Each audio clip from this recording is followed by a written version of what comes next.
Buenas tardes, profe. El día de hoy voy a explicar todo lo que conlleva en lo aprendido en este semestre en contabilidad. Para eso comenzamos con un concepto básico sobre lo que es la contabilidad. ¿Qué es la contabilidad?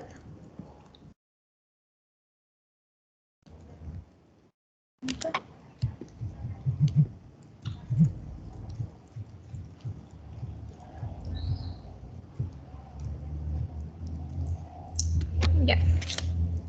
Comenzamos con un concepto básico sobre lo que es la contabilidad. Ya, la contabilidad es una disciplina de naturaleza económica por la cual se aplica un método específico que tiene como objetivo mostrar patrimonio financiero, la financiera, la realidad patrimonial, económica y económica de una empresa. Este es un proceso donde se registra, se analiza y se interpreta de manera sistemática la información de una entidad o de una organización. Esto se logra mediante un control de operaciones económicas que tiene como fin establecer un balance de ingresos y egresos. Existen diferentes tipos de contabilidad, la contabilidad de costo, financiera y de gestión. Estos tienen diferentes metas, diferentes destinatarios, tiempos diferentes, exactitudes y normativas. En la contabilidad de costos tenemos que analizar los costos de producción y servicios. Esto está hecho para empresas, internos de la empresa. Su periodos en cualquier tiempo puede ser presente, pasado o futuro. Con exactitud oscila debido a que existen múltiples variables y su normativa es que no tiene regulación. Por otro lado, la contabilidad financiera regula la situación económica financiera de una compañía. Su destinatario es tanto para internos y externos de la empresa con una duración de 12 meses en un tiempo pasado. Sus datos son exactos y si es regulado por SIC. La contabilidad de gestión, esta registra operaciones financieras que reporta estados financieros de la empresa. Está destinada para internos de la empresa. Se centra en información de tiempo a futuro y esta oscila.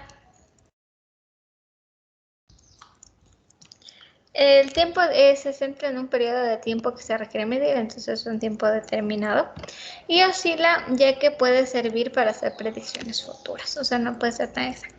Y esta tampoco tiene una regulación. Seguimos con lo que son la depreciación. La depreciación es en cuanto se va desgastando un producto, maquinaria, vehículo, equipo, enseres, entre otros.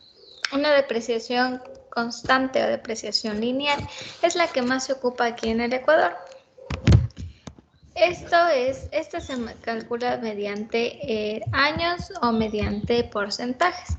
Esto es dado por el Servicio de Rentas Internas. Como podemos observar, los muebles y enseres se deprecian a 10 años, los equipos de oficina iguales a 10 años.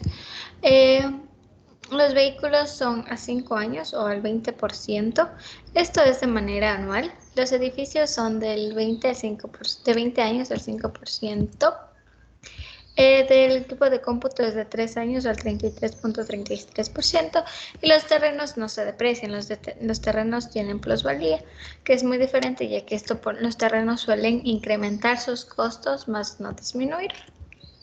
La depreciación lineal es un método más utilizado en el Ecuador. Este método asigna un costo uniforme a cada periodo de vida de un activo. Existen varias razones por las que la depreciación lineal es popular aquí en el Ecuador. Primero es por la simplicidad. La simplicidad de la depreciación lineal es un método sencillo de calcular y aplicar. No requiere cálculos complejos ni estimaciones subjetivas. La precisión. La precisión es un método relativamente preciso para reflejar la pérdida de valor de un activo a lo largo de la vida útil. Conservadurismo. La depreciación lineal es un método de conservación que tiene a subestimar el valor residual de un activo. Esto puede ser beneficioso para las empresas a la hora de pagar impuestos por su cumplimiento normativo. Este es por el método de depreciación que se ajusta a las normas contables ecuatorianas. La familiaridad. La depreciación lineal es un método familiar donde las empresas y los inversores donde encuentran empresas, inversores y autoridades fiscales. Sin embargo, la depreciación lineal también tiene algunas desventajas, como son que no reflejan el patrón real de su uso en un activo. Muchos de los activos que se utilizan más intensamente en los primeros años de vida útil, lo que significa que la depreciación lineal puede subestimar el costo real de los activos. Puede ser menos precisa para activos de larga vida útil. La depreciación lineal subestima el valor residual de cada activo. Entonces, para resumir, la depreciación lineal es popular en el Ecuador por su simplicidad, precisión, conservaduría y cumplimiento normativo. Sin embargo, las empresas deben considerar también las desventajas antes de elegir este método. ¿Cómo se calcula? Se calcula el valor del activo por el porcentaje de depreciación. Ese nos da un valor anual. Seguimos con las tablas de amortización. Las tablas de amortización tenemos la amortización francesa, que es aquella en la cual las cuotas son iguales a lo largo de su vida durante el préstamo. Es decir, esta tabla de amortización, los intereses cambian a lo largo del tiempo. Sus características, ventajas y desventajas. Su ventaja es que las cuotas son constantes para una empresa pequeña. Tener un costo fijo, tener un valor fijo nos ayuda a evitar desbalances, ya que si es que tenemos la otra tabla de amortización que tiene un valor inicial más alto, lo que hace es que la empresa tenga gastos más fuertes al principio, lo que cuando una empresa recién está empezando es lo último que requiere. Esto es una reducción gradual a la deuda, pero como desventaja tenemos que los intereses son muchísimo más altos y el pago final es más elevado en el aspecto de interés. Para esto tenemos un Excel aquí de explicación.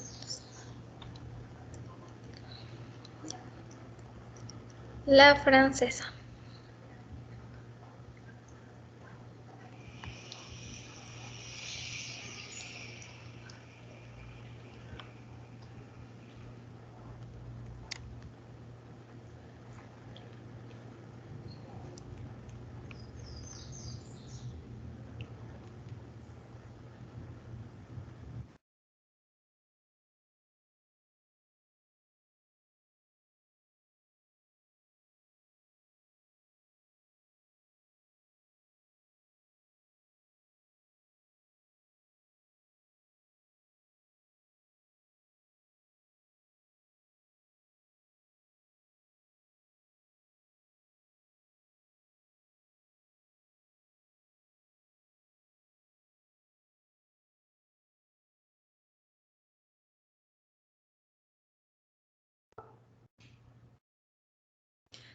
Aquí tenemos la tabla de amortización francesa.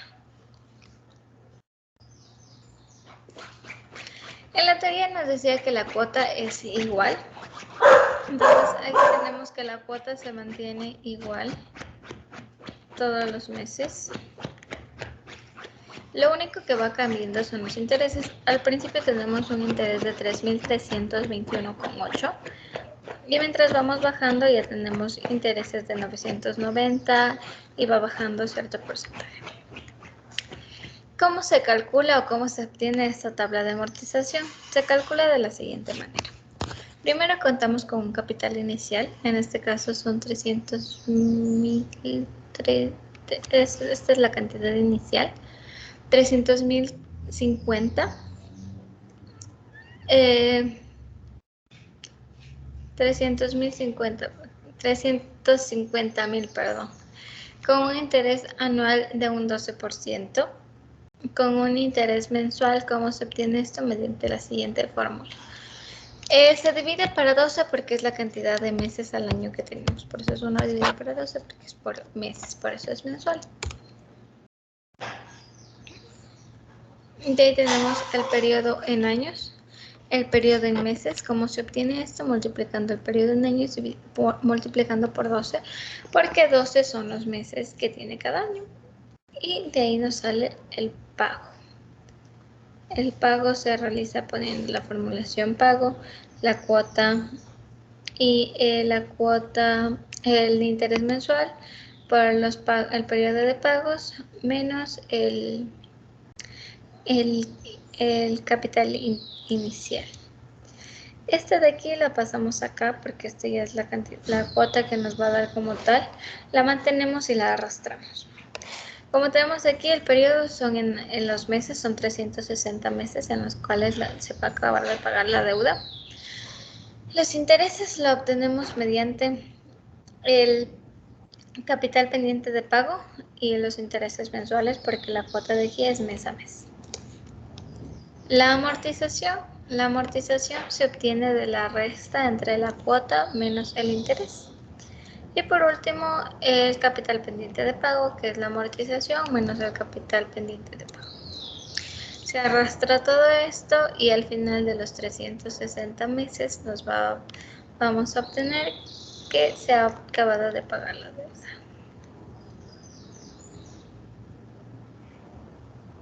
Aquí está. Nuestro capital es 0 y aquí hemos tenido intereses y esto es lo que acabamos de pagar al final. Seguimos con lo que son las tablas de amortización de alemana. La tabla de amortización alemana. Esta tiene como característica que las cuotas no son iguales, las cuotas son diferentes en toda la vida del préstamo. Lo que permanece constante es la amortización. Es decir, todas las cuotas como los intereses cambian a lo largo del tiempo. Sus características como ventaja y desventaja. Como ventaja es que a la mitad del préstamo ya estará la amortización, la mitad del capital del préstamo, o sea, ya se habría acabado de pagar la mayor parte. Las últimas cuotas serán inferiores a las primeras y al final del préstamo se pagará menos capital total. Como desventaja tenemos que las cuotas iniciales serán más altas y si se pretende amortizar antes del préstamo no es recomendable.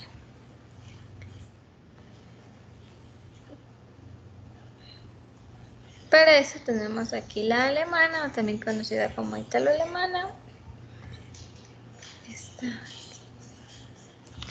Como se puede observar, en todas estas va cambiando el precio, que la cuota va cambiando de 4.293,3, cambian a 4.282,1.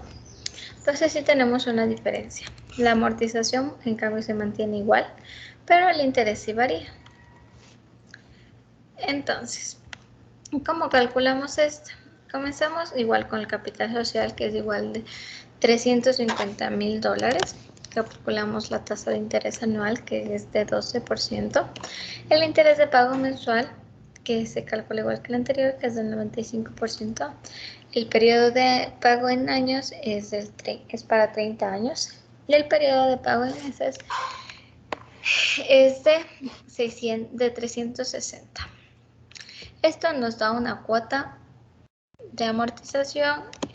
La amortización nos da de dividir el precio, el capital inicial, le dividimos para la cantidad de meses en los que se va a pagar, en este caso son 360. Ese valor de ahí le ponemos en amortización y bajamos hasta el último, hasta los 360 periodos. La cuota es igual, lo único que se va cambiando es la amortización es igual, lo único que se va cambiando es el interés y la cuota.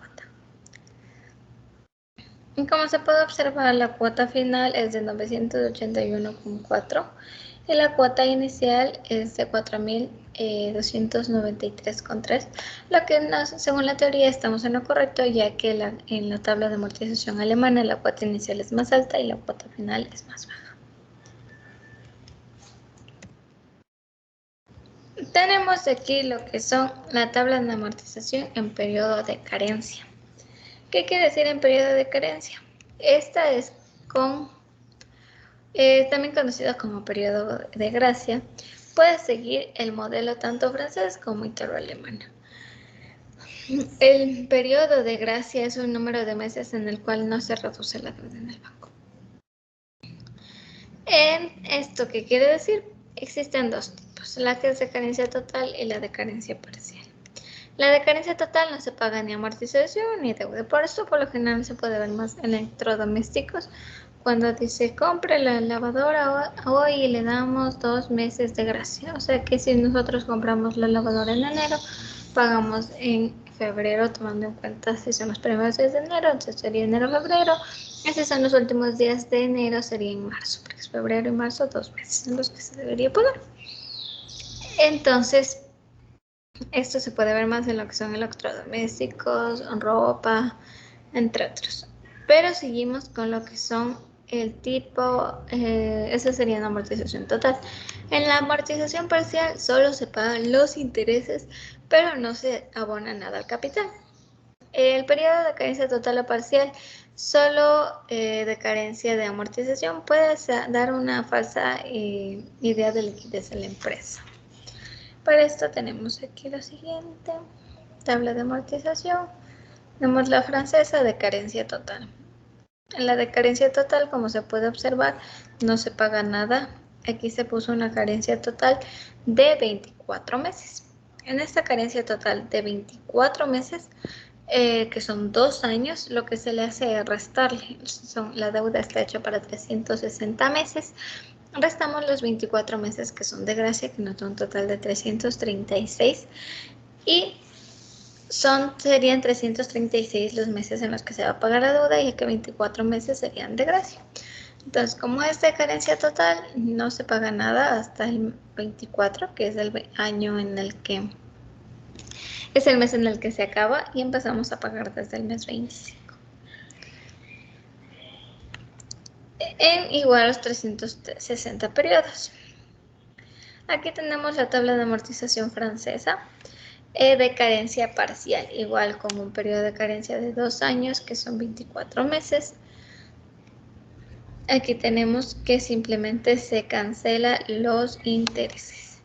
Intereses, intereses, intereses, intereses, hasta aquí, que son 24 meses. Y ahí, a partir del mes 25, empezamos a pagar el capital, la amortización y los intereses. La alemana. La alemana de carencia total es la misma. No se paga ni interés ni amortización, se mantiene el capital pendiente hasta aquí. Y a partir del mes 25 comenzamos otra vez con intereses, amortización y la cuota. Y la de carencia parcial en la alemana, igual empezamos con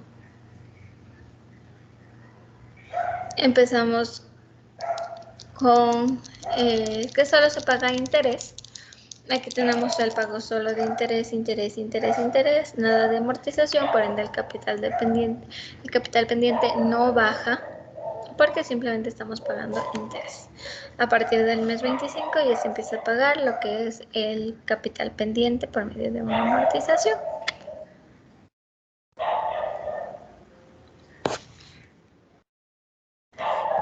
Igual aquí está el tiempo del préstamo, restándole los 24 meses.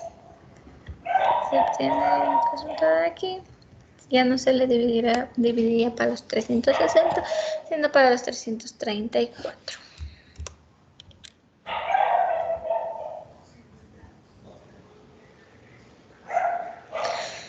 Sueldos y comisiones. Para realizar el cálculo del rol de pago y el costo de la empresa, se debe considerar adicional al sueldo lo que son horas extraordinarias, horas suplementarias, comisiones y décimos, vacaciones, fondos de reserva y aporte patronales. Para lo que es el costo de la empresa, no es lo mismo que se le paga al trabajador. Es por esto que para el costo de la empresa se debe tomar el sueldo, horas suplementarias, horas extra, horas y comisiones, décimos, vacaciones, otros beneficios y fondos de reserva como el aporte patronal al IES.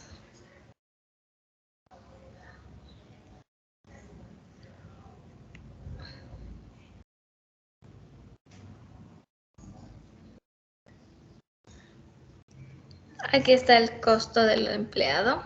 El valor anual, aquí tenemos por valor anual. El valor anual no es, ay, perdón, 400.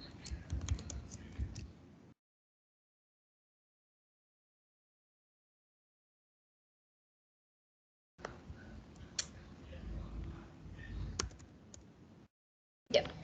Aquí tenemos el valor anual. El valor anual se multiplica el sueldo del empleado, que en este caso es 495, que es un sueldo básico, por 12 porque son 12 meses.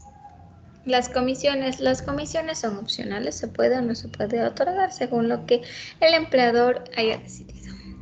Por ende, de aquí salen las utilidades vendidas y el valor de ventas. Como fue mencionado, esto es de manera opcional.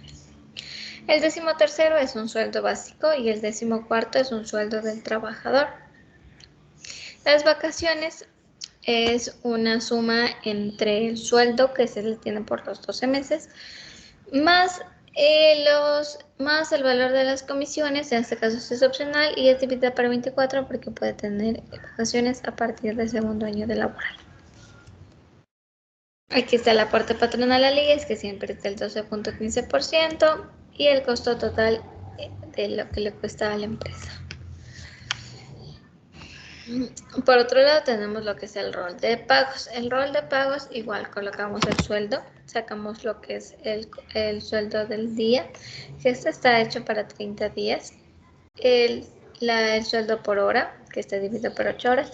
Esto es subjetivo, depende mucho de cómo esté establecido el contrato con la empresa, ya que muchas empresas les pueden contratar a personas solamente por 2 días a la semana, 3 días a la semana, o por solo 6 horas, por solo 5 horas. Entonces eso es de manera subjetiva. En este caso, pues un promedio de 8 horas y un promedio igual de 30 días laborables. El valor a pagar es esta cantidad. Aquí está lo que son comisiones, que como se lo mencionó, es de manera opcional. Esto es igual de manera opcional, pagar por comisiones, todo esto es de manera opcional. El aporte al IES es del 9.45% a los ingresos totales.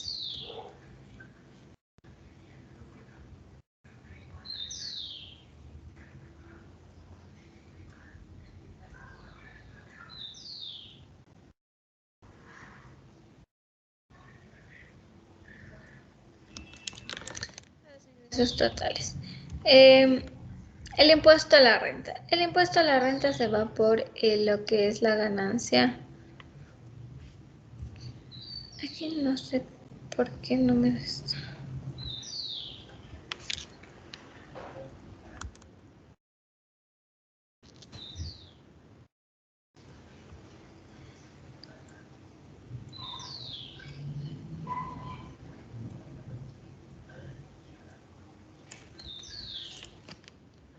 Se saca por medio de este de aquí más este de acá. Ya. No entiendo por qué me da este valor, pero este valor no es, ya que los ingresos totales no pueden ser menores al salario básico. Entonces esto ya creo que es un error del Excel. Seguimos con lo que son los ingresos totales, multiplicándole aquí sería lo que son 495, que es el sueldo básico, por 12. Este se le multiplica. No, sí está bien, yo me confundí.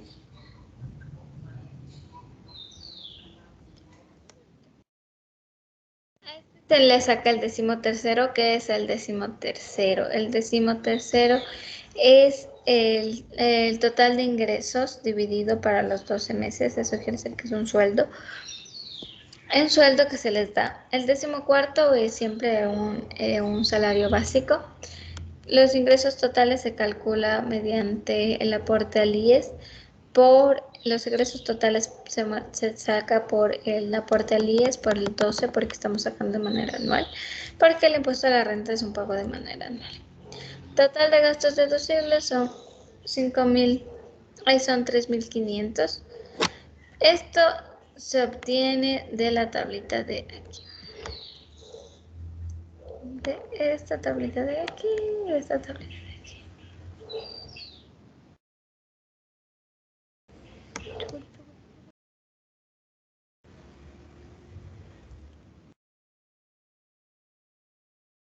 Esto es importante. He impuesto a la fracción básica por qué 0 y por qué queda 0. Los gastos deducibles son 3.500. Y que esto se obtiene de la tablita de acá, que es una tabla de cálculo del impuesto a la renta. Si es que la persona gasta menos que de $11.722 y gana menos de esa cantidad, no tiene que pagar nada. Pero en cambio, si es que gana más de esa cantidad, tiene que pagar un impuesto mínimo, o sea, no paga un impuesto, pero si tiene una fracción excedente del 5%. En este caso, que tiene una ganancia de 11.222, no sobrepasa los 11.722, entonces por eso no tiene un cargo de impuesto a la renta y un 0% de excedencia. Las cargas familiares. A las cargas familiares nos referimos a lo que son más los hijos. En este caso, si tenemos una carga familiar, entonces buscamos aquí una carga familiar y llenamos lo siguiente, que es la rebaja máxima de impuestos por una carga familiar. Aquí está, rebaja de impuestos por una carga familiar, $1.239. La rebaja de impuestos, de rebajar el impuesto a la renta, es de 630, que se obtiene mediante esto. Nosotros digitalizamos en Excel. Si el gasto deducible, al comparar con el gasto deducible máximo al 18%, entre lo que es la rebaja máxima del impuesto a la renta, entre el gasto deducible por el 18%. En este caso sí nos dio, por eso es una rebaja del impuesto a la renta de $630. Por ende, lo que se le paga al operario es de 800, o sea, lo que le cuesta a la empresa al operario es 849,62. Este es el costo que se le paga al operario mensualmente, teniendo un salario de 495, que es el salario mínimo.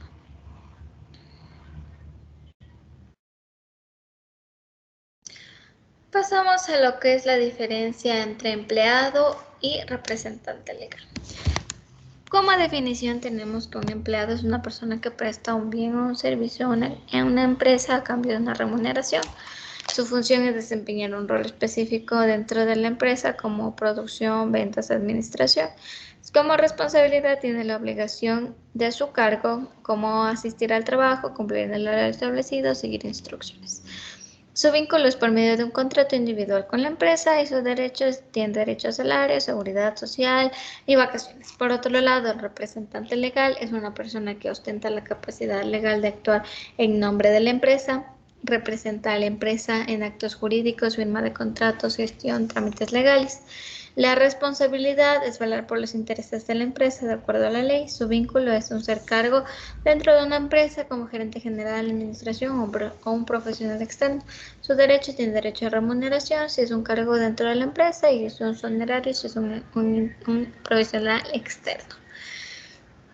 La clasificación de los costos. La clasificación de los costos.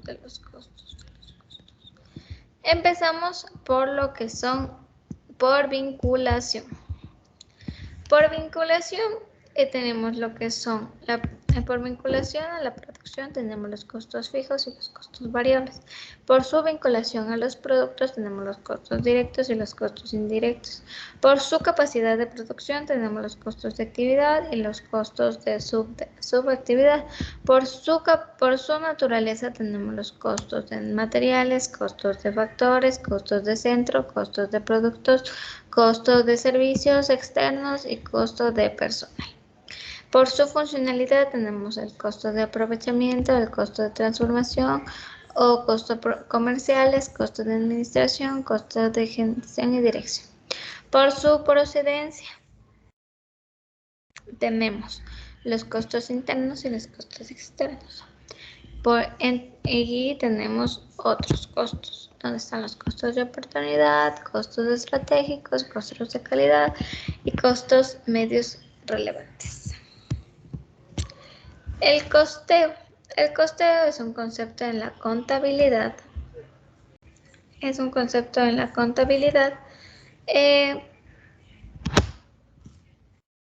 Donde hace referencia al valor de un consumo de recursos que han sido necesarios para poder producir o prestar un bien o un servicio. Para eso tenemos los tipos de costos. Empezamos con el costo tradicional, que es un costo que ya vamos a ver adelante. Pero empezamos con el full cost. El full cost es un costo que se considera un costo fijo como costos de producción. Un direct cost que se considera de los costos fijos que son una pérdida del periodo. El costo ABC y el costo T de ABC ya lo vamos a ver a continuación. Empezamos con lo que es el costeo tradicional. El costeo tradicional es un sistema tradicional aceptado por la contabilidad financiera, donde se considera recursos como lo que es la mano de obra, materiales directos e indirectos, pero los predominantes es la producción predominante, que es bajo su enfoque de costeo, los costos indirectos de fabricación, y donde se asignan los productos usando para ello una tasa, por lo cual se calcula considerada una medida de producción.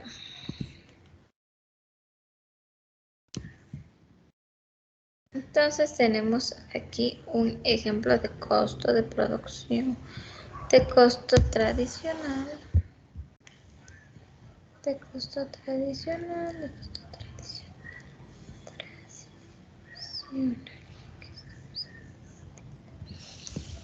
Aquí está. Aquí tenemos lo que es la materia prima.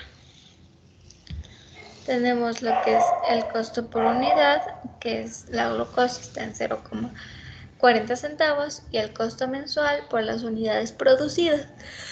Se va a producir en este caso 4.400 cajas diarias. Esto es lo que conlleva a materia prima. Aquí está el costeo mensual y el costeo por unidad. Esto lo ponemos aquí, que es el costeo de valor de materia, el costeo de la materia prima.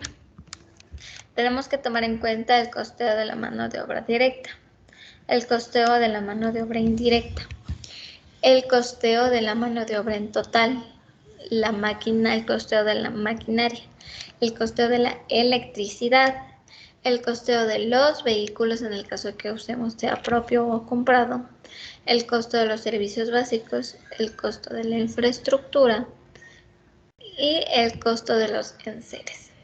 Teniendo todo esto nos da como resultado el costo de producción, y con este costo de producción tenemos el costo unitario, que se obtiene de dividir la cantidad de cajas mensuales dividido por la producción mensual, que nos da un costo de 4,99.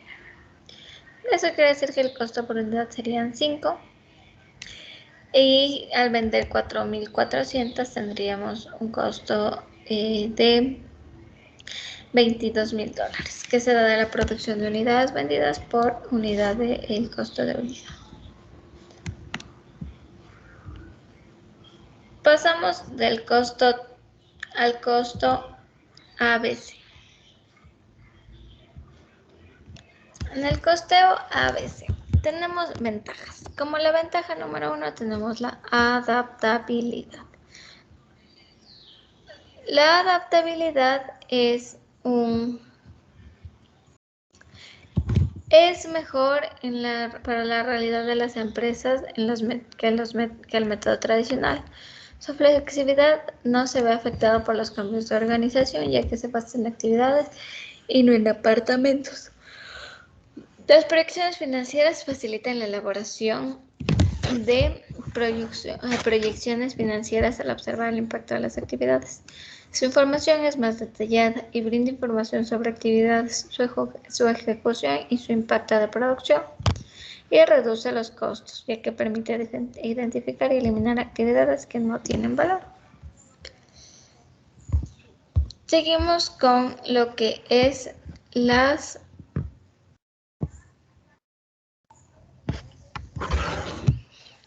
desventajas. Como desventajas tenemos que la mayor parte de los costos se incurre en fases iniciales de alto diseño e implementación. La dificultad para definir actividades es complejo, ya que puede determinar con precisión el inicio y el fin de la actividad. Asignación arbitraria de los costos. Los costos comunes o todas las actividades de los costos de la infraestructura se asignan de manera arbitraria, sin eliminar los convenientes de los métodos tradicionales. El proceso largo, las entrevistas a cada responsable, las actividades internas y externas son difíciles de comprender, y el tiempo productivo que no se considera. Tenemos el costeo TDABC. Este costeo permite calcular el costo unitario de tiempo, que facilita la identificación de actividades más costosas. La visualización de la actividad de mayor costo permite identificar fácilmente las actividades que generan mayor costo para la empresa. Diferenciación entre tiempo real y tiempo contratado. Distingue entre el tiempo real utilizado en las actividades y el tiempo de contratación de los empleados, incluyendo el tiempo improductivo. Construcción rápida de modelos precisos, y utiliza la construcción de modelos de costos más precisos al determinar la necesidad de realizar entrevistas.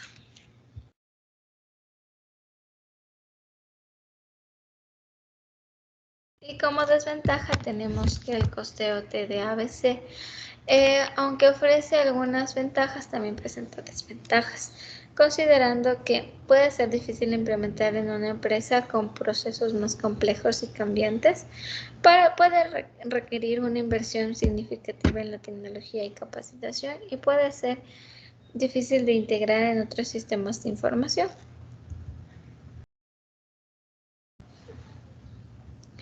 Para eso tenemos aquí una explicación. Costeo tradicional. Aquí está lo que es el costeo de materia prima. Comenzamos con el costeo de la materia prima. El costeo de la materia prima, empezamos por lo que son la materia prima, que en este caso tenemos sacarosa, agua, glucosa, aguardiente. La cantidad que se va a utilizar, el porcentaje y el costo que nos da, el rendimiento y el costo total por las unidades producidas. Aquí está para lo que son los subproductos. Es igual, se pone en la materia prima, la cantidad, la unidad en la que se mide, el porcentaje y el costo. En base a esto pasamos a lo que es un costeo TDABC.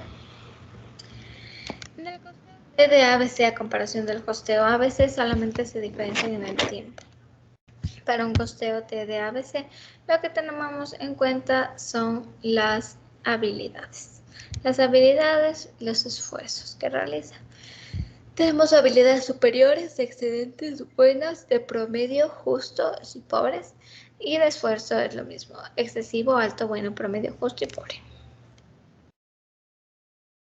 Aquí tomamos en cuenta la producción, el gasto en este tipo de... El costo en este tipo de producción. Aquí tenemos la producción de calor, que se hace mediante un tanque de gas, la luz que ocupa cada instrumento, cada maquinaria. En este caso tenemos la balanza analítica, balanza de precisión, balanza de mesa, Computadora, celular, consumo de gasolina, también tenemos aquí cómo se gasta la gasolina en base al tiempo en el que se va a utilizar. Y pasamos con lo que es el costo de producción. Comenzamos con lo que es la actividad. Detallamos todas las actividades, empezando con la limpieza de la planta, la verificación del pedido, formulación, pedido, proceso de preparación, recepción, pesado, todas las actividades que se realicen para elaborar este producto. Para esto estimamos un tiempo promedio, un tiempo que se obtiene mediante las encuestas y entrevistas que se le realizará a los trabajadores. La persona encargada, la cantidad de personas que van a determinar esta acción. Tenemos el tiempo promedio de hora hombre, que esto se divide entre el tiempo promedio en el que se va a utilizar y la cantidad de personas. Pasamos a la maquinaria. En este caso no tenemos maquinaria para que limpieza, simplemente serían enseres como escobas, palas, entre otros. La maquinaria utilizada que no se ocupa. Costo de la infraestructura. Aquí hay que tener en cuenta lo que es la infraestructura. Se debe seguir los siguientes pasos. Identificar las actividades que se realizan para mantener y operar dentro de la infraestructura. Asignar los costos directos a las actividades. Calcular los costos de cada actividad. Asignar un costo a las actividades de productos o servicios que se utilizan en la infraestructura. Existen diferentes técnicas y herramientas con las que se puede utilizar para aplicar el costeo TDABC en la infraestructura. Con ellos empezamos con el análisis de actividades, donde se realiza una identificación activa que se requiere para mantener y operar la infraestructura. Mapas de procesos se utiliza para visualizar las actividades que se requieren para producir un producto o servicio. Drivers de cost. Se utiliza para asignar los costos directos de las actividades. La aplicación de TDABC a la infraestructura puede tener grandes beneficios, ya que da mayor precisión del costo de la infraestructura, ayuda a identificar las actividades que generan los mayores de costo, permite tomar mejores decisiones sobre la inversión de la infraestructura, mejora la eficiencia y la rentabilidad de la infraestructura. Sin embargo, la utilización del método TABC a la infraestructura también puede tener algunos desafíos, ya que puede ser un proceso más complejo, más lidioso, requiere datos más precisos y puede ser difícil de implementar en empresas con infraestructura compleja. En este caso, la infraestructura que utilizamos es la misma, que son 800 metros por los 30 días por las 24 horas. ¿Por qué son 30 días? Porque esto es un tiempo estimado, ya que no podemos poner que solamente se elabora 22 días, porque si se elabora solo 20 días o 10 días, la infraestructura va a seguir ahí, no es que la infraestructura se va a ir. Y es para 24 horas porque son 24 horas las que tiene el día. Puede que solo se trabaje 8 horas, pero 24 horas son lo que tiene el día. Y los 800 son 800 que se paga de arriendo. Se coloca la habilidad de esfuerzo e índice de tolerancia, que ya se mencionó al principio. Se obtiene todo esto del tiempo promedio ajustado, que se obtiene mediante el tiempo promedio de la hora hombre, por 1 más la habilidad y esfuerzo. Esto lo multiplicamos por 1 más el tiempo, más el índice de tolerancia. El tiempo promedio hora hombre ajustado. Este se le divide para 60. ¿Por qué? Porque el de acá está en minutos y está en horas, y una hora tiene 60 minutos. El tiempo promedio de maquinaria, el cual no utilizamos, no usamos maquinaria, y aquí tenemos el costo de hora hombre. Esto cómo se obtiene mediante la ganancia del empleado durante los 12 meses, que son 22 días. Estos 22 días son subjetivos, como yo he mencionado, puede que sea 20 días, 18 días, 5 días, lo que el empleado tenga un contrato. En este caso son 22 días, que es un estimado. También se suele usar más comúnmente 20 entre sábados y domingos.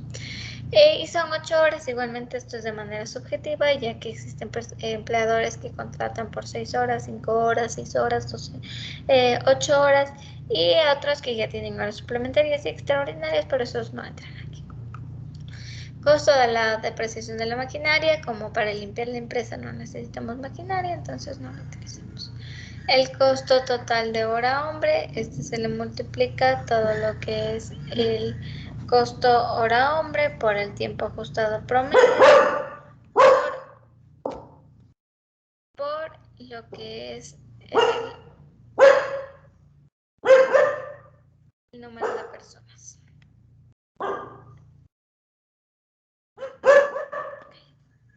Tenemos los costos de la infraestructura, costo total de depreciación de maquinaria, pero como no usamos esto hacemos en las actividades. Aquí tenemos el costeo de producción, que es la actividad en la que se produce.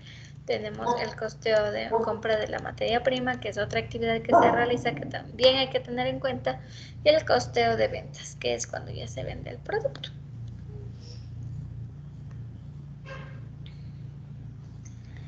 Entre el costeo TDABC y el costeo ABC, debemos tomar en cuenta que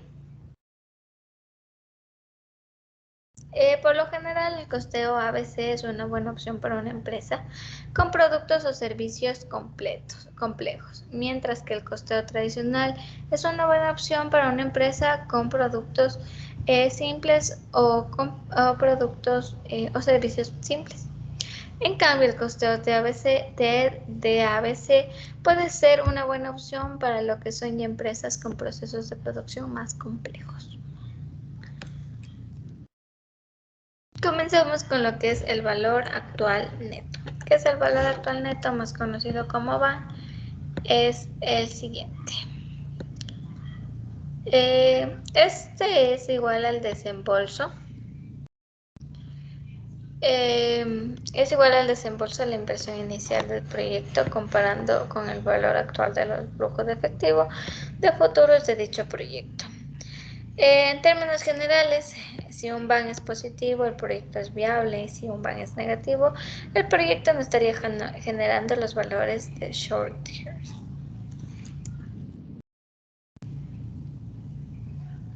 El VAN. El VAN tenemos que tener en cuenta que se usa para evaluar lo que son activos fijos como maquinaria, equipos y edificios. Analiza proyectos de expansión o nuevos negocios. Compara diferentes alternativas de inversión. Toma decisiones de financiamientos, préstamos, emisiones de acciones, etc. Es importante destacar que el VAN es solo una herramienta de evaluación, que se debe considerar otros factores como el riesgo del proyecto, la estrategia de la empresa y el impacto en la liquidez. Las ventajas del VAN es que es una herramienta fácil de utilizar, permite comparar proyectos de diferentes tamaños con diferentes horizontes y temporales, y es un indicador objetivo de la rentabilidad de un proyecto. Las desventajas del VAN: se considera un de riesgo del proyecto, no se basa en estimaciones de flujos de caja futuro, pero pueden ser imprecisas. No tiene en cuenta el valor residual de productos de vida útil.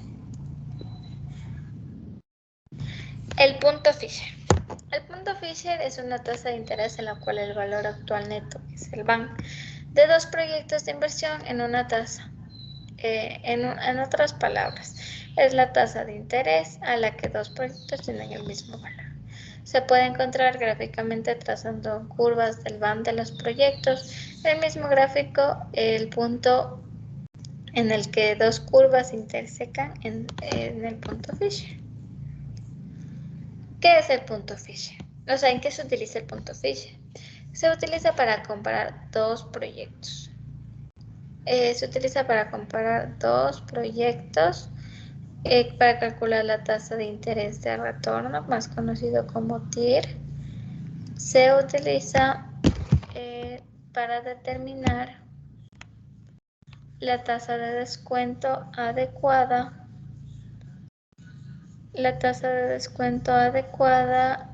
para un proyecto.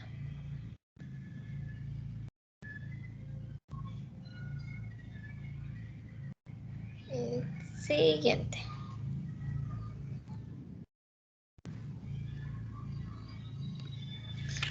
Seguimos con el WACC. ¿Qué es el WACC? El WACC es el costeo de un proyecto de inversión teniendo en cuenta la proporción de cada fuente de financiamiento, que es deuda y equity. Dentro de esto se encuentra dentro de un proyecto. Existen dos WACCs, el WACC calculado y el WACC demorado. El WACC calculado se utiliza utilizando valores actuales de deuda y capital, reflejando el costo de financiamiento en el momento actual. El WACC demorado, en cambio, incorpora un retraso en el reconocimiento de costos de financiamiento, considerando el tiempo en el que se tarda la empresa en obtener los fondos intervenidos.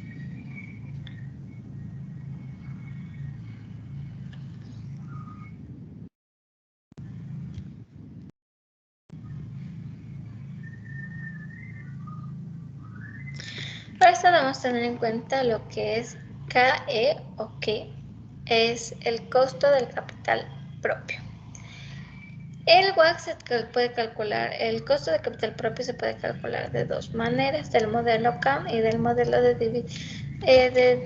dividendos descontados. El modelo CAM se basa en la teoría del equilibrio del mercado de capitales utilizando la siguiente fórmula, que es igual a RF más B, es entre paréntesis RM menos RF, que esto es donde RM, que es la tasa libre de riesgo, B, que es la beta de acción, que mide la volatilidad de la acción en comparación con el mercado, RM, que es la rentabilidad del mercado, D1, que es el dividendo por la acción.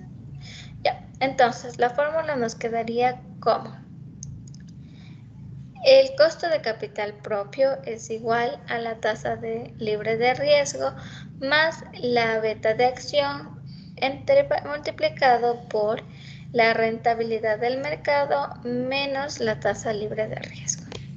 Por otro lado, tenemos lo que son el modelo de dividendos descontados. Este se basa en el descuento de los dividendos a futuro y esperando utilizar la siguiente fórmula. El costo de capital propio dividido para PO más de 1 más G. Esto se entendería como el costo de capital propio más de 1, que es el dividendo por acción, es igual al dividendo por acción esperando para el próximo año, dividido para el precio actual de la acción, más el dividendo de la acción esperando para el próximo año, entre paréntesis, más la tasa de crecimiento esperada en los dividendos. El que es muy importante, o sea, el costo de capital propio es muy importante en la empresa, ya que afecta el costo de financiamiento de la empresa, incluyendo el valor de la empresa, y se utiliza para evaluar proyectos de inversión. Es importante tener en cuenta que el que es una estimación de valor al que puede variar dependiendo de los factores, como el riesgo de la empresa, la industria en la que opera y las condiciones de mercado.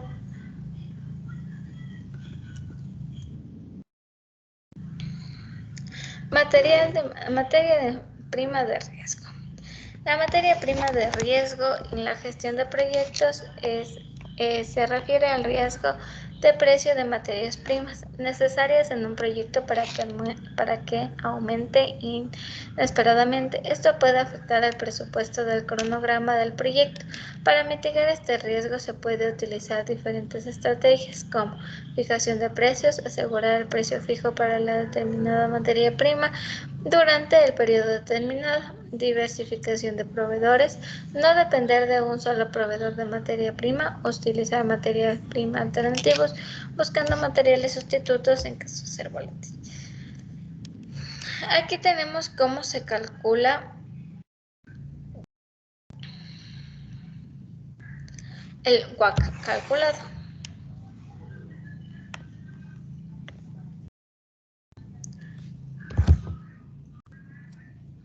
Aquí tenemos el WACC calculado. Esto es el equity y esto es la deuda. Esto es lo que se explicó como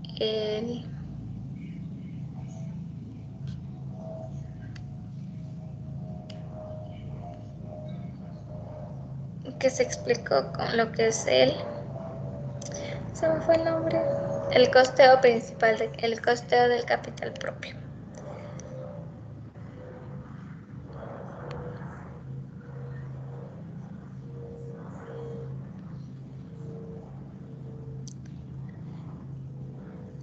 El RP se calcula mediante la multiplicación de B por RF menos RM por menos RF.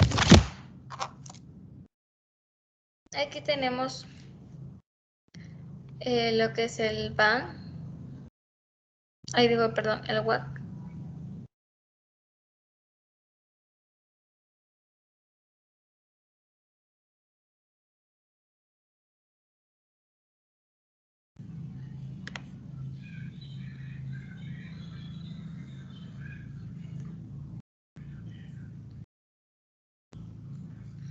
Y este, en cambio, es el WACC moderado. El WACC moderado se puede obtener de diferentes páginas, ya que se puede obtener desde mediante una página web. Aquí colocamos lo que es el Long Term Street Don't Relate, que es el 3,88%. Todo esto es lo que nos va a otorgar la página. Simplemente es cuestión de copiar y pegar y ya tenemos lo que se utiliza para calcular nuestro WACC.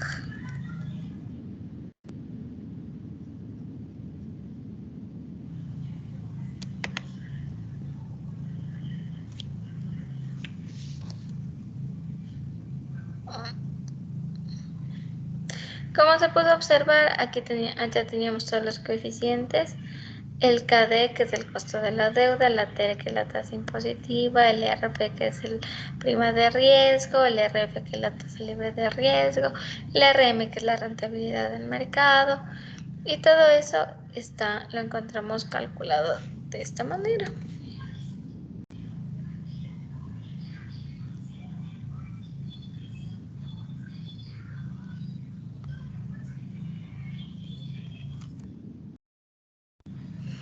El que era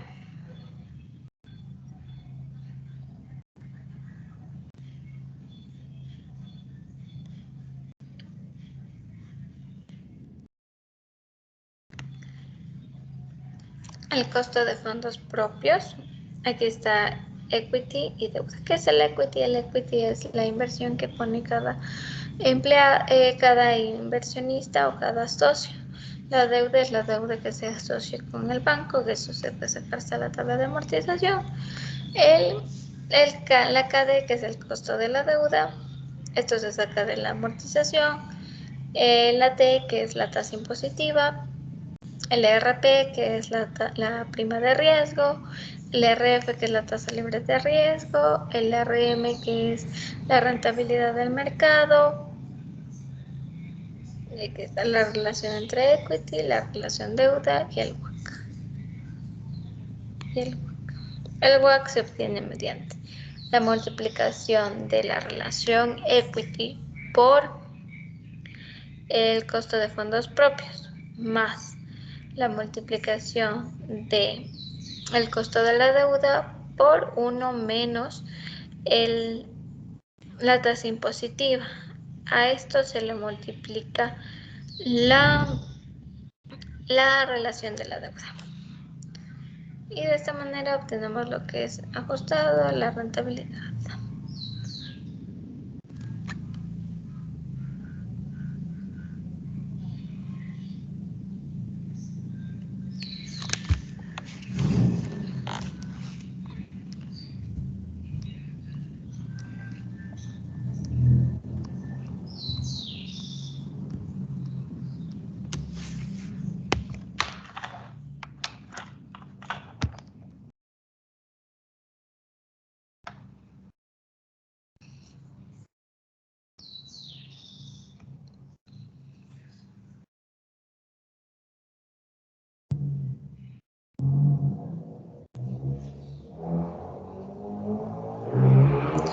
Después de esto tenemos que pasar a lo que son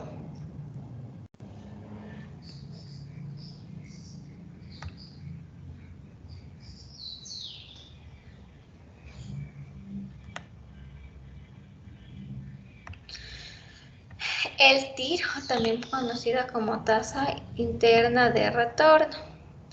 ¿Esto qué nos ayuda a medir? El TIR nos ayuda a medir la rentabilidad, es decir, el porcentaje que recibe el inversionista comparado con las inversiones iniciales en un determinado proyecto. A este también se le conoce como la tasa de descuento, en el cual el BAN es 0.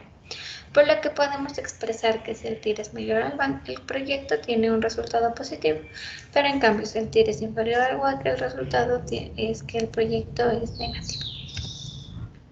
Con eso comenzamos con lo que son ya el análisis de sensibilidad y el análisis de escenarios.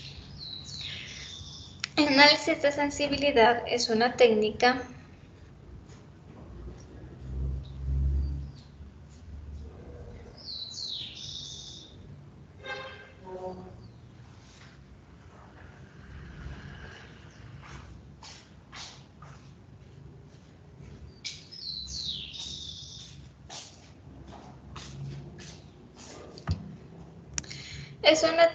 financiera que se utiliza para evaluar cómo cambia el valor en una variable financiera, como el BAN, el TIR o el beneficio neto, en respuesta a cambios de otras variables, como son el precio de venta, el volumen de venta y los costos. De esto tenemos de ahí lo que es un análisis de escenario. El análisis de escenario tiene como definición que es una herramienta estratégica para saber o para medir cómo es diferentes futuros posibles para una empresa, que se basa en la construcción de escenarios hipotéticos. En este caso nosotros trabajamos con lo que son el escenario optimista, pesimista, pesimista y base. Para comprender mejor las incertidumbres, el análisis de escenarios nos ayuda a identificar y a comprender las principales incertidumbres que pueden afectar al futuro.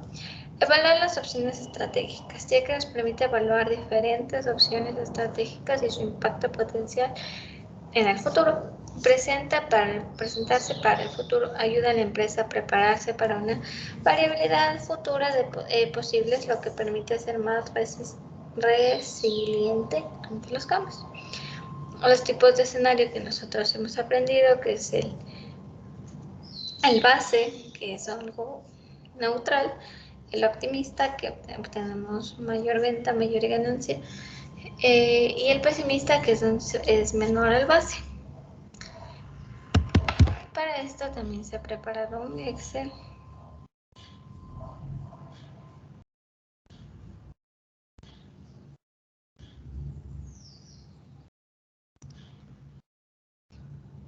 Ya. Empezamos con el costo de la materia prima. Esto es lo que nos cuesta la materia prima. Esto es dependiendo mucho de la empresa y dependiendo mucho también el tipo de empresa y de maquinaria que se utiliza. El capital de trabajo, el precio de venta de unidades, el precio de venta, los costos de venta por unidad, los costos de mercado, los costos fijos, el costo de mercado de la maquinaria al vender el proyecto. Esto se mide por el salvataje, que es el 50%. Para esto hay que tener en cuenta unos detallitos. Primero lo que hacemos es sumar el costo fijo más los costos variables por unidad y esto más el ingreso por unidad, y esto nos da un valor bruto. Las ganancias que se va colocando en los años, se saca el 10% del capital del trabajo mediante una suma de costos y gastos. Es el 10% porque esto se utiliza en las evaluaciones de proyectos comúnmente. Llenar la maquinaria. Al momento de llenar la maquinaria, se hace una compra y depreciación por un estado de pérdidas y ganancias. Se pone la depreciación para sacar el EBIT, que es la ganancia antes de los impuestos. Esto se usa para sacar las participaciones de los impuestos que se debe pagar. Se vuelve a sumar la depreciación. El costo de salvataje hay varias formas de sacarlo. La depreciación se termina poniendo toda la maquinaria y eso no es verdad. ¿Por qué no se pone la depreciación total de la maquinaria? Ya que la maquinaria puede seguir en su funcionamiento o se puede... porque no al terminar la vida útil, o sea, al terminar la depreciación, eso no quiere decir que un carro a los 5 años va a dejar de funcionar. El carro sigue funcionando y está apto para seguir manejando. Y es por eso que no se toma mucho en cuenta esto de la depreciación de la maquinaria, ya que seguirá en su función o se la puede vender. Se coloca el 50% solo al costo de salvataje. En el PIG, en un mini PIG que se elabora solo en 5 años, el costo del salvataje, que es del 50%, se coloca solo en el 5.º año en caso de que se vaya a vender. En caso de que no se vaya a vender en la maquinaria, pues simplemente no se coloca nada. Con esto sale lo que es el flujo de efectivo, que es el VAN. Y para el análisis de sensibilidad lo que se coloca es el precio y se va cambiando. Estos para ver, esto se hace manualmente y se copia el valor del VAN. En el análisis de sensibilidad lo que se mide es la línea más inclinada. Pero vamos a seguir. Este de aquí, las ganancias por ventas van creciendo. Esto es debido a la inflación. Existe una inflación de un 10% de manera anual. Aquí se separa todo lo que es entre productos y subproductos. La maquinaria del valor de la depreciación para cada activo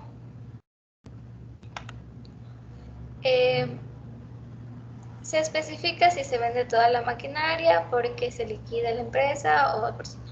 Como se le mencionaba anteriormente, aquí en el año 5 se pone el precio de salvataje en caso de que se liquide la maquinaria. En caso de que no se liquide la maquinaria, pues simplemente no se coloca. Para esto aquí se coloca la depreciación, como ya fue mencionada, se coloca para sacar el EBIT, ya que se basa en la participación de los empleados para el impuesto a la venta.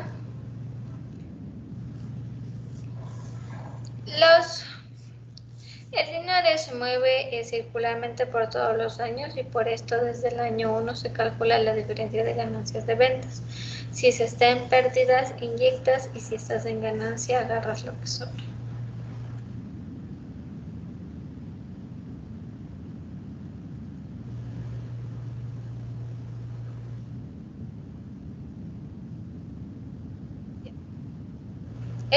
Aquí, cuando empezamos ya con lo que es el VAN y los cambios de precio, aquí tenemos que tener en cuenta el 10 y el 20, que son la base que se utiliza para un análisis de sensibilidad en finanzas, por lo cual abarca todo lo que es la manipulación.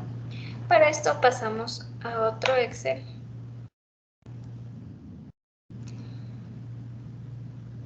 Al Excel de acá, donde ya está calculado.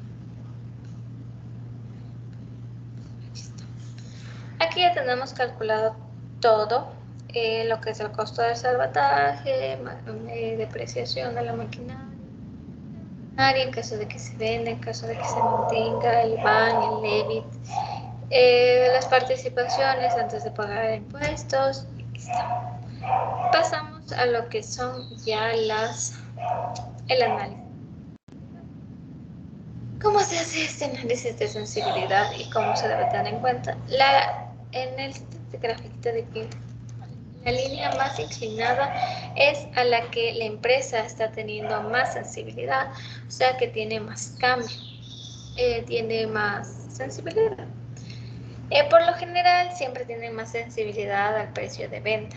En este caso la empresa es altamente sensible al precio de venta, ya que depende mucho es mucho mayor el costo variable a las unidades vendidas. Es decir, que el precio de venta disminuye y la empresa se vería muchísimo más afectada.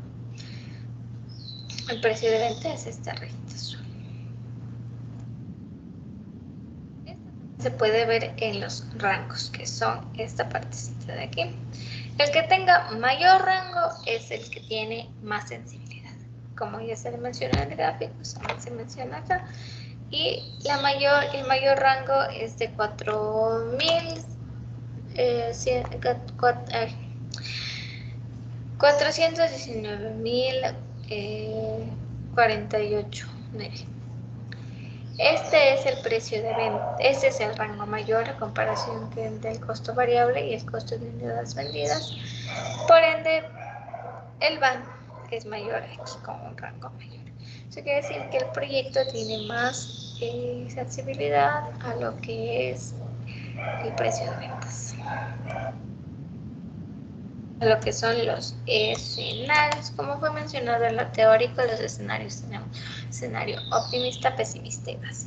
Para este cálculo de los escenarios necesitamos tener igual todo en optimista, pesimista y base. Gasto de los empleados, costo de los empleados, costo de materia prima, no de depreciación, costo de materia prima, empleados, proyecciones de ventas.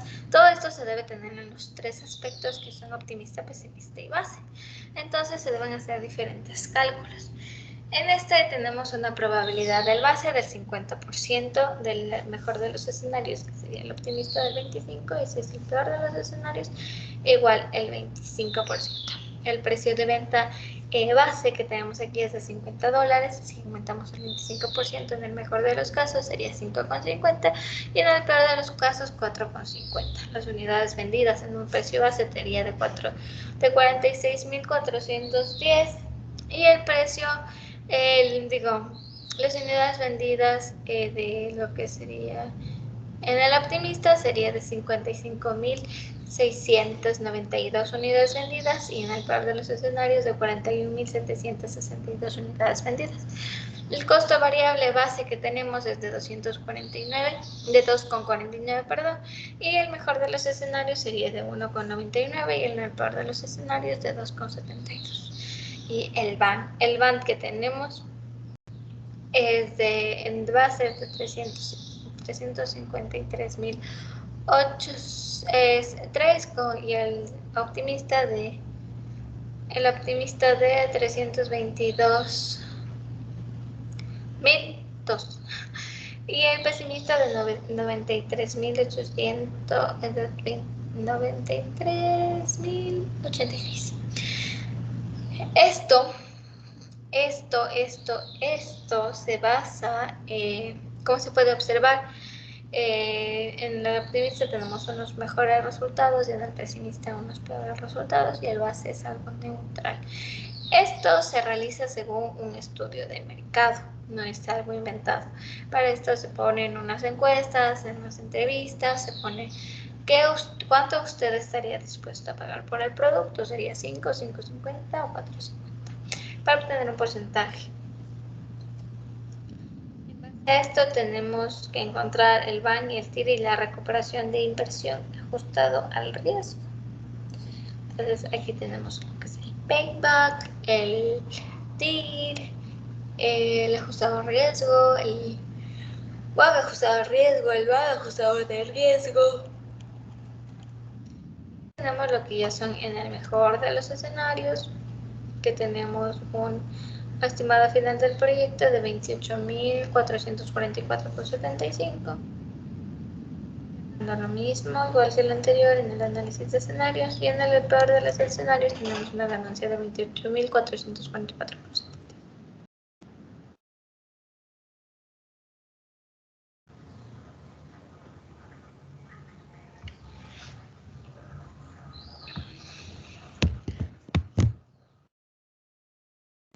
Con todo eso podemos decir que en caso del WACC hay mayor riesgo cuando hay más equity que deuda y un menor riesgo cuando hay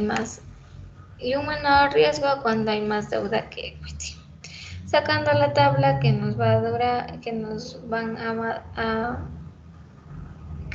a mostrar que la empresa es de alto riesgo. El análisis de escenarios siempre se saca mediante una encuesta de estudio de mercado, dando un BAN mayor al precio, un BAN mayor y un BAN menor. Es importante aclarar que que todos estos procesos son necesarios para tener en cuenta que una empresa sea más progresiva y de mejor manera. Los análisis de escenarios como la sensibilidad en una empresa son de bastante necesidad, ya que nos estamos teniendo en cuenta a qué es lo que nos estamos arriesgando al momento de querer emprender en una empresa.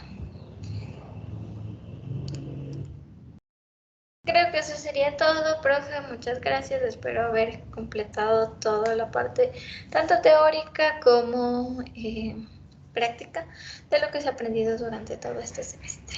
Gracias.